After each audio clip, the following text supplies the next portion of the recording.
Hi again, everyone. Today, we're going to do a little bit of grade 10 math. This is a question in particular students get stuck on.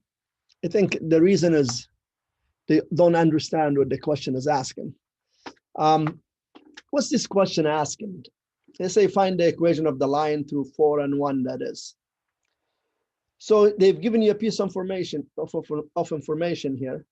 They've given you a piece of information here that this line is going through 4 and 1. So you have a point that's x and y that you could use to find the equation of the line.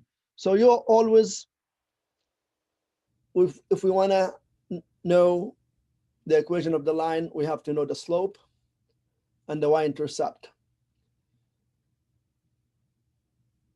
The y-intercept, if we have the slope and we have a point that this line goes through, then we could find the y-intercept by doing algebra.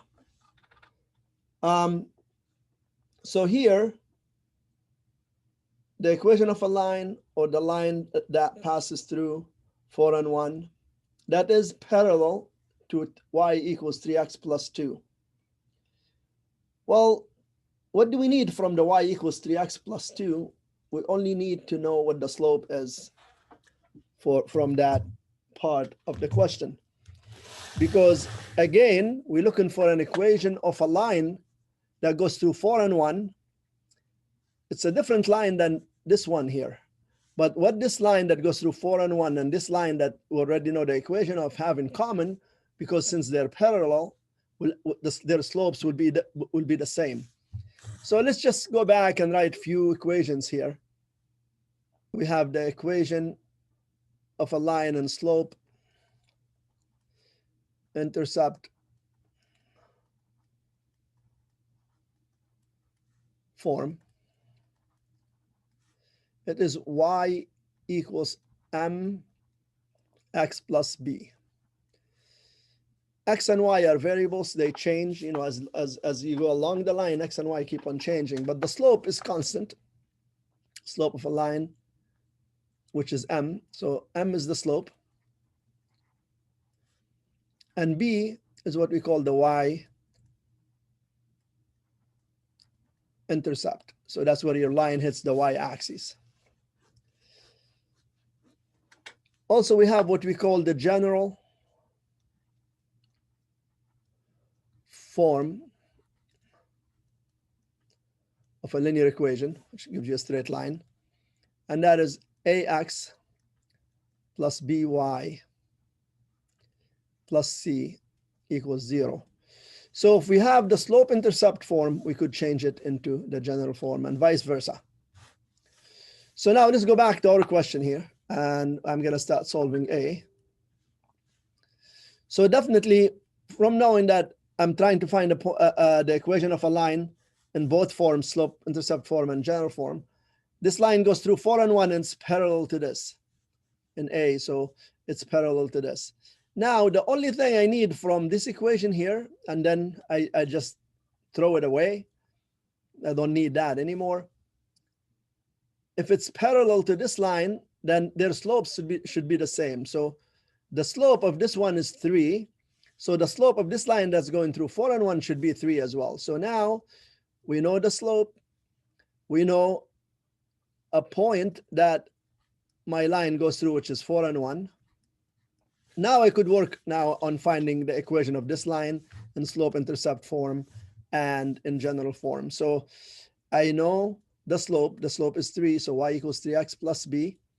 And I need to find b. To find b, I need to use this point, the x and y here, sub them into the x and the y. So 1 equals 3 times 4 plus b. And that is 1 equals 12 plus b. And therefore, if I move the 12 to the other side, it becomes minus 12. So 1 minus 12 is negative 11 equals b. And therefore, the equation in slope-intercept form will be y equals the slope 3x plus the y-intercept, which we just found, and that should be minus 11. Now, if I want to change this to general form, so general form of this equation, in the general form, just make sure the coefficient of x has to be positive. Doesn't matter what the coefficient of y and the constant are, but the coefficient of x here has to be positive. So since this is positive already, the best thing to do is to move the y to the other side. So then I'm left with 0, 3x, and then moving the y to the other side makes it minus y, and I still have the minus 11 right there. So this is the equation of the line that goes through 4 and 1 that's parallel to this line right here. And this question is done. So I'm just gonna move on, or the question B, to this question. So now we're gonna do B,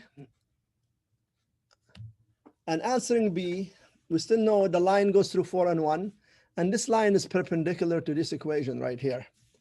And this equation, I think what's missing from this equation here, that it equals 0. In the question, I just forgot to write that.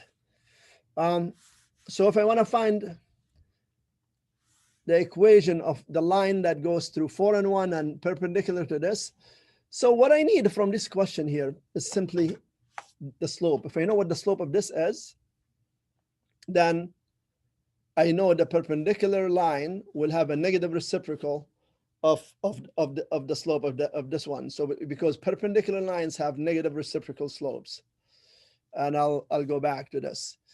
So let's find out what the slope of this line is. If you look at it this way, you're not going to be able to tell what the slope is. So what you have to do, you have to change this equation into this format right here, into y equals mx plus b. So what do you need to do to this 5x minus 3y plus 12 equals 0?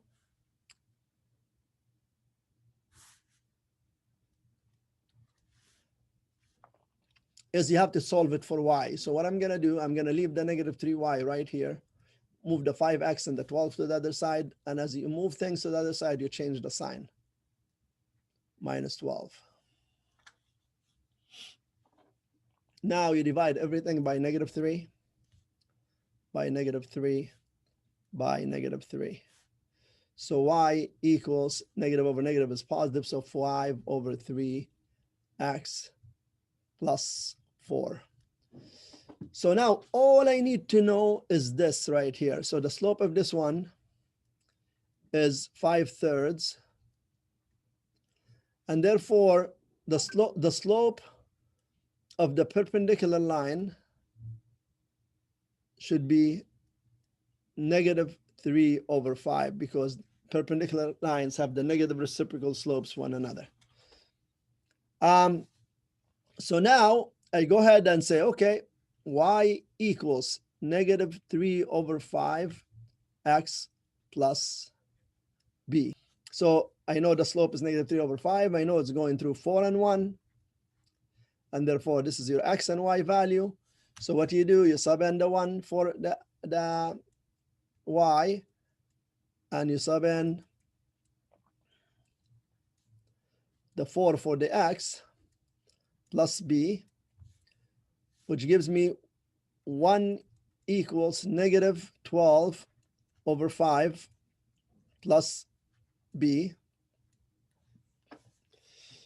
4 times negative 3 over 5, just negative 12 over 5. Multiply the 4 just to the top. Now I'm just going to take this right here. And therefore, I moved negative 12 over 5 to where the 1 is, and it changed the sign. So 1 plus 12 over 5 equals b. So common denominator is 5. So this becomes 5 over 5 plus 12 over 5, which gives me b equals 17 over 5. Now I could write my equation in slope-intercept form. So y equals negative 3 over 5x plus 17 over 5. And this is the answer in slope-intercept form. Now, to general form,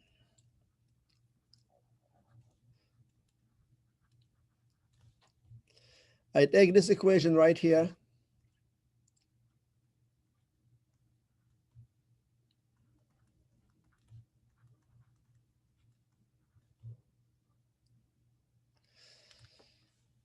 In general form, we cannot have fractions. So the first thing I want to get rid of is the fractions. And to get rid of the fractions, multiply everything by the common denominator, which is 5. 5 times y, just going to be 5y, equals 5 times -3/5, just -3x, plus 5 times 17/5, just 17. Now, this here is not in general form yet because, as I said earlier, in general form, the coefficient of x has to be positive. Since it's negative, then I'm going to move both of these to the other side so that the -3x could change to positive. So I'll end up with 3x plus 5y minus 17, because the 17 also moved to the other side, so it changes the sign, equals 0. It doesn't matter if the coefficient of y is positive or negative, and if this constant is positive or negative, it doesn't matter. But definitely, and that the 3x, or sorry, the coefficient of x in the general form has to be positive. So always remember that. Again, thanks for watching. Math is fun. It's like a puzzle, and it's always fun solving puzzles. I'll see you later. Take care. Stay safe. Bye-bye.